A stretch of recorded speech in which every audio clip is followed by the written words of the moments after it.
Emmanuel Faux, Europe Nuit, autour du monde. Autour du monde, le regard international d'Henri Guirchoun, avec ce soir le Nigeria, où la guerre contre Boko Haram a pris une nouvelle dimension cette semaine, avec l'intervention de l'armée tchadienne, qui pour la première fois a pénétré à l'intérieur du territoire nigérian pour chasser les rebelles islamistes d'une localité frontalière.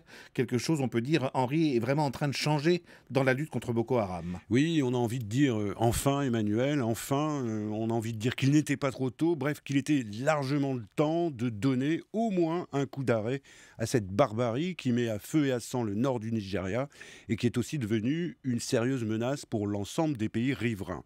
Jusqu'ici, rien ne semblait pouvoir freiner l'offensive de Boko Haram au Nigeria, où chacune de ses conquêtes s'accompagnait d'exactions de plus en plus atroces. Elle a récemment rasé une ville entière, Baga, massacré ses habitants. Elle n'hésite plus à utiliser des enfants pour des attentats, comme cette fillette kamikaze qui s'est fait exploser sur un marché. Et les rapts continuent de plus belle. C'est sans doute ce sentiment d'impunité et de toute puissance au Nigeria qui a conduit Boko Haram à en faire toujours plus et à tester aussi ces derniers temps les défenses du Niger, du Cameroun ou du Tchad. Et ça ne pouvait plus durer. Et c'est ce qui explique que le Tchad soit monté en première ligne ? Absolument, Emmanuel. Il y a trois raisons essentielles. D'abord, l'incapacité flagrante de l'armée du Nigeria, qui est pourtant puissante, bien dotée en moyens financiers et en armes, mais mal commandée, très corrompue, et sous l'influence de toutes sortes de jeux politiciens qui la discréditent aux yeux de la population, pour le grand bénéfice des recruteurs de Boko Haram. La deuxième raison, c'est que l'armée tchadienne est au contraire très performante, elle, très déterminée. On en a encore eu récemment une illustration au Mali, avec la France, contre les groupes islamistes. Et surtout, elle est la seule à pouvoir le faire. L'armée camerounaise, par exemple, n'a aucune expérience de la guerre.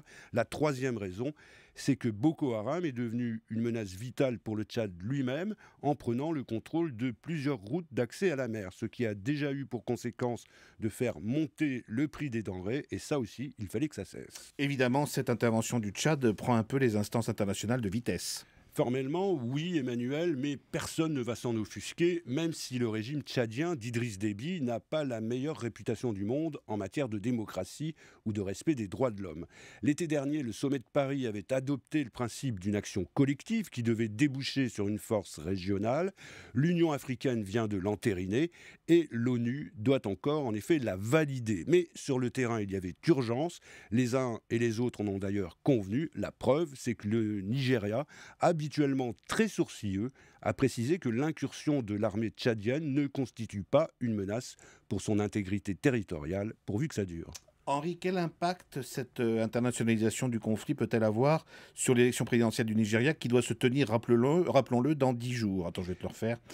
Henri, quel impact cette internationalisation du conflit peut-elle avoir sur l'élection présidentielle du Nigeria qui doit se tenir, rappelons-le, dans 10 jours ? Eh bien, la stratégie de Boko Haram est de tout faire pour que cette élection ne puisse se tenir normalement, et notamment dans ces 3 États du Nord qu'elle tient en partie sous sa coupe.